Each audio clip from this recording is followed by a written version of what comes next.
Alright, continuing the setup for Operation Unthinkable from Strategy and Tactics, issue 333 from Decision Games. Simulates a Allied attack of the Soviets a month or two after the German surrender in World War II. For probably a number of reasons. According to the rules, the plan was to first month, and that's I think what this simulates. It simulates from 1 July to 1 August. First month was to get to the Oder, and the second month would have been to invade Poland, get through Poland, and then hopefully Stalin would go to the negotiation tables. And the original reason for all of World War II was the German invasion of Poland, so this would maybe be a case of Churchill and the Allies trying to restore Poland to what it was instead of what happened in real life where it fell under communist rule. So, yeah, this is a setup, and there are actually German units in here. That's interesting. So I did previously, in the previous video, I explained my Soviet setup. And again, this is the first time I played this game, so I'm not sure if I'm doing it right. I did decide to cover all hexes along the river to get the half attack factor across the river. And then the US, there was a roll to determine where the front lines are. There's two options. I think 1 to 3 end up on the Elbe River line. Wait, what did I roll?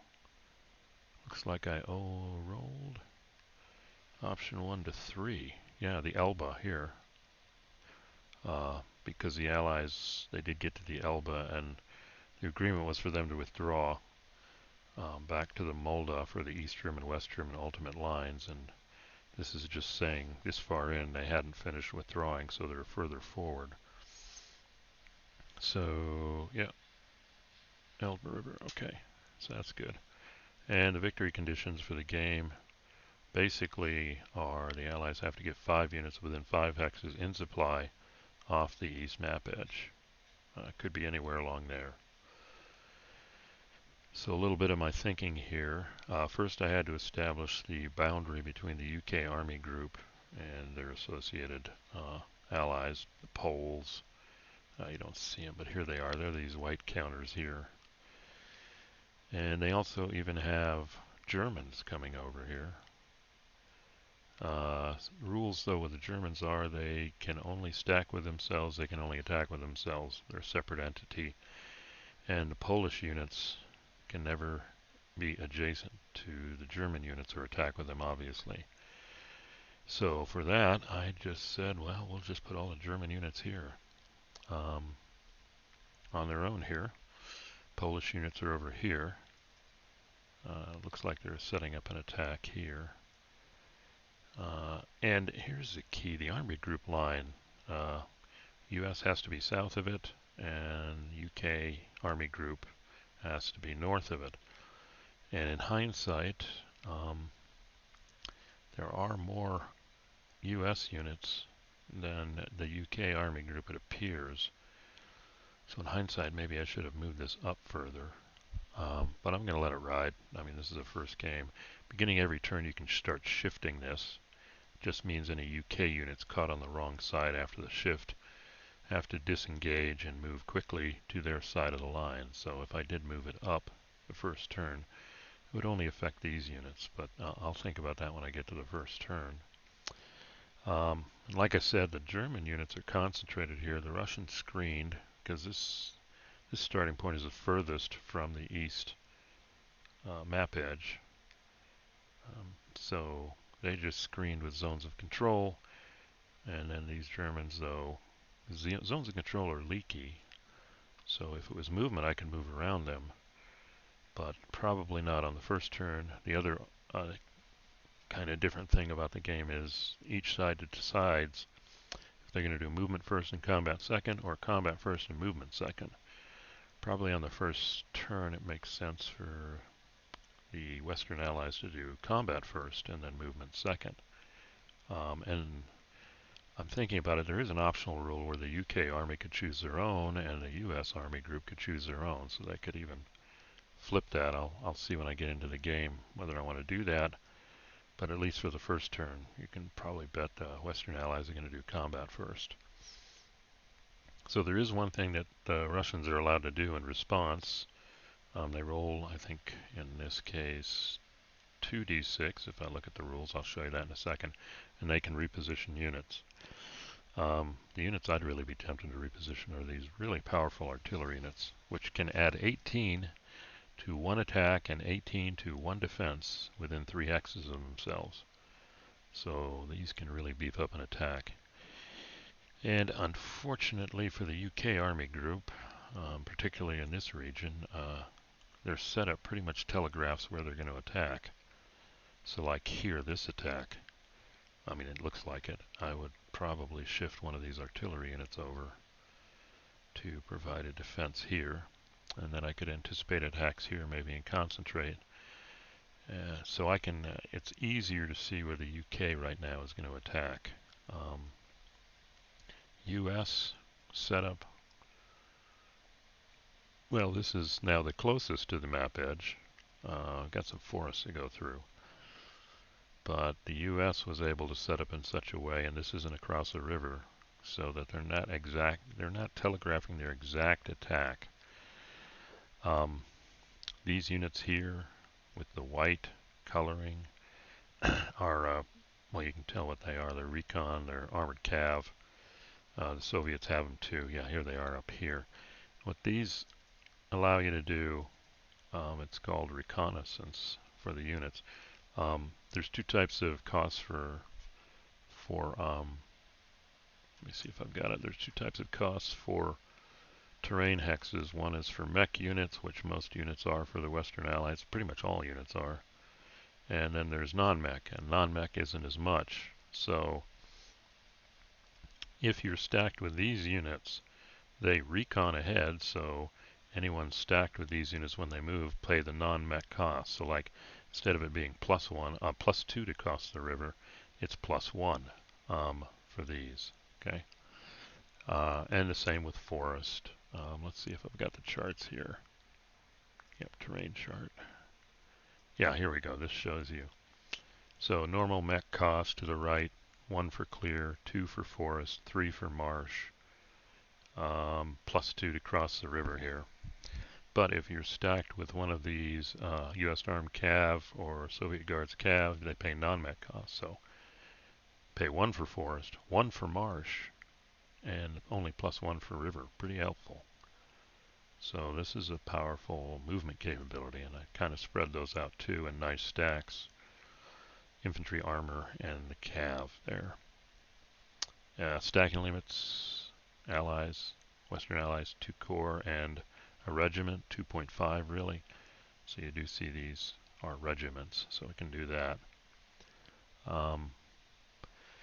So you see with the Allied, they didn't try and telegraph it, but obviously they're not going to do an attack here. You know, I was thinking maybe the Poles could come across here, Allies come across here and maybe meet in the middle and cut off all this stuff as a possibility. We do also have the airborne right here that can drop on pretty much any clear or Audubon hex, even in Soviet ZOC, not on a Soviet unit. It's just these 2 units. This is the first.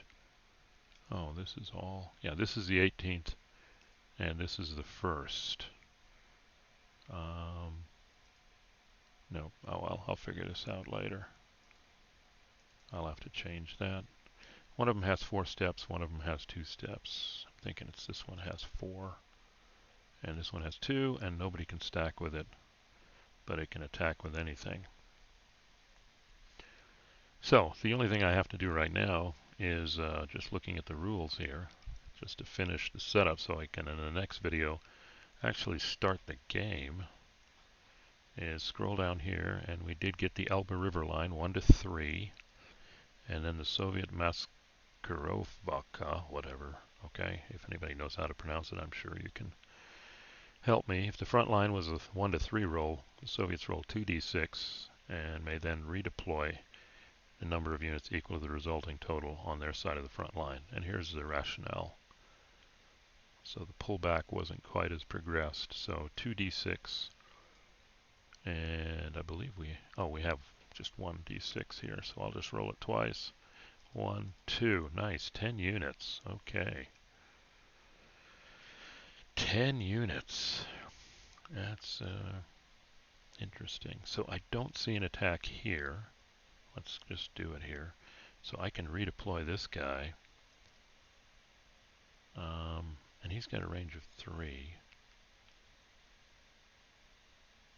I don't like this. That's too close. But it covers more units. Maybe I'll pull him back a little right there. So now he can cover this hex, and this hex. So that's 1. Then we look at the ones we have here. I've got 1 here and 1 here. I don't think I have another one I can pull in. This one's a little high.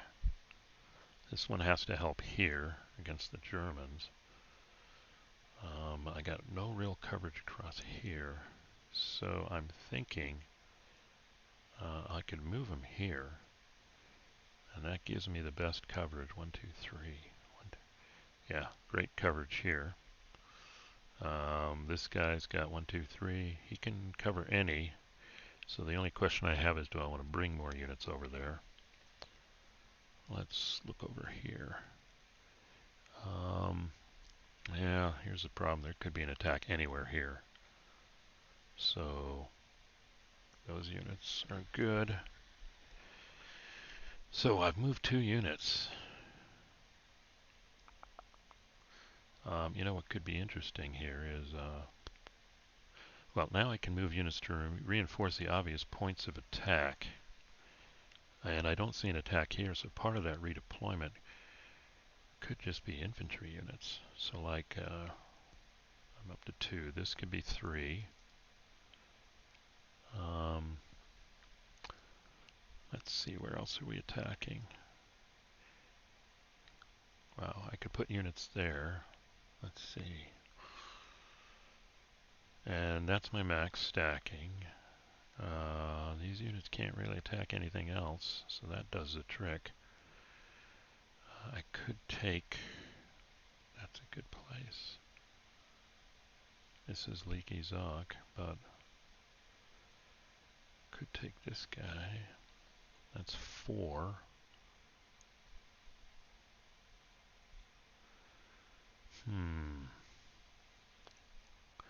I probably need to... Let's see, they got a lot of units here, so let's put this guy there. That's 4. And let's pull this guy. This is 5.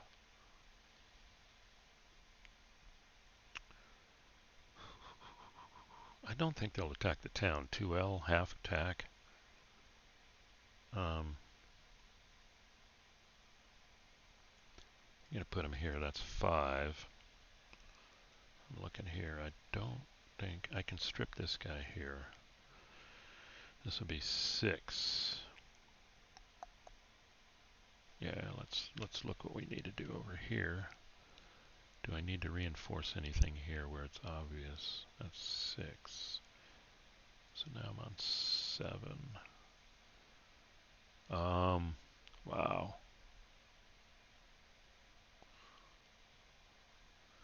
Yeah, this is all I'm going to take this guy for 7. I don't know if it's worth it reinforcing anything here. This could be a nice position. That's 7. And I got 3 more I can do. Probably counted it wrong, but that's okay. So this reduces this pocket 3 more. Okay, now I can do 2 more. Let's see. I don't know what those are good reserves just to see where they break out. I got 2 more. Would it be worth it to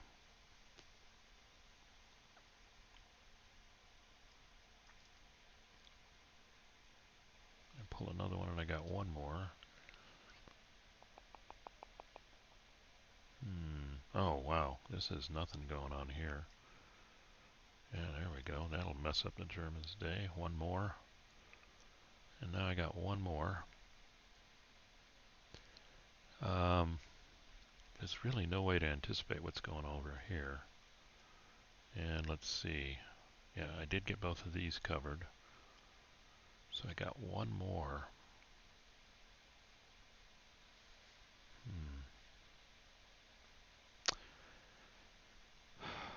That one looks good, but I don't know where I'd put them. I don't know, let's put them here. Alright, so that's good. If I did 9, that's okay. So yeah, here was the problem. Over on the UK side, you're telegraphing your attacks.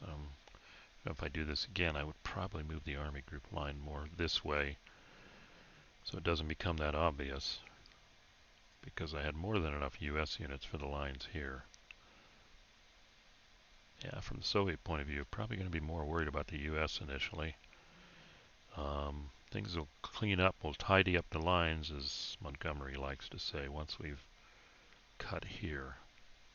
But the Soviets, in anticipation, are pretty much putting out, ready to pull out their infantry units out of that potential pocket and reinforce mainly the obvious UK attacks. So with the artillery initially and then the infantry units. So this may stymie them. But the US, wow, I have a feeling they're going to blow through here. Even though we got 2 artillery units, there's still too many. I mean, just doing this attack is 4-1. And don't forget the American, we'll see this later, both of them have a heavy bomber attack too.